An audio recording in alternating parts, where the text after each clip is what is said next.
Welcome. Today we're going to be discussing Lone Kimono and some of the more important principles, theories, rules, strategies, and concepts of the technique. Now keep in mind, unlike some of our other videos, we're not going to be spending too much time on the actual ideal phase of the technique, but rather a concept that's throughout all our self-defense techniques, the phases of techniques. The ideal phase, the what-if phase, and the formulation phase. So with that said, let's get started.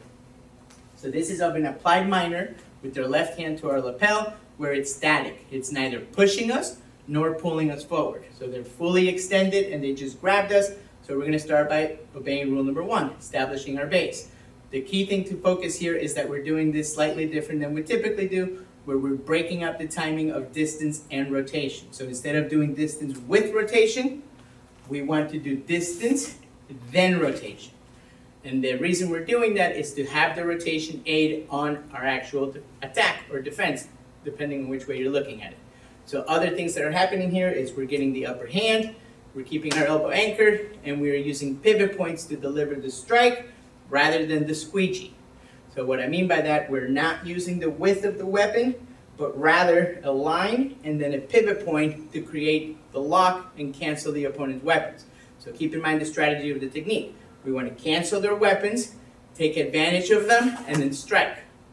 So now, if you notice the second part of the technique, we are using the squeegee principle to get them to come down using that frictional pull, and again, exposing the open-ended triangle and reversing the line to deliver our strike. So again, key things here are pivot points on the way up, squeegee on the way down. So now that we've went through the ideal phase of the technique, let's move on to the what-if phase. Why do we even have a what-if phase? Well, unless you're a former world champion from 1976, Bob Jackson, I can't tell this person how to attack me. So with that in mind, keep in mind that we're humans. We have to read the situation. I think he's coming in for a grab, but instead he throws a punch. Or he comes in with 2 hands instead of 1. There's a lot of things that can happen, which is why we have a what-if phase. And this could happen before the technique starts or during the technique, which leads us to the formulation phase. How do we deal with this? How do we compensate the what-ifs? Well, we use the formulation equation. So the formulation equation has 8 elements that form the equation, but the simplest way to think about it is there's 3. We can add, we can delete, or we can change. So let's talk about each of those elements. Delete is the easiest one, so we'll start there. We're just deleting a base move or moves from the original ideal phase of the sequence. Then adding. Adding has 3 subcategories. We have a prefix, an insert, and a suffix. All it means is we're adding something at the beginning of a move, which is a prefix. We're adding something during the moves, which is an insert, or we're adding something at the end of the moves, which would be a suffix. So now let's talk about the more complex of the 3, which is the change. Change has 4 elements that go into it. Regulate, which means you're regulating the power, the speed, or the intent of the maneuver. Rearrange, which means you're rearranging the sequence in one way or another. Alter, which means you're altering the weapon or the target. And adjust, which means you're changing the method of execution or the angle in which you're delivering it. So with that said, let's see how this would work into a what-if phase from Lone Kimono. So let's start out with what if. What if he grabs me and anchors his elbow before I'm able to react and do our initial move?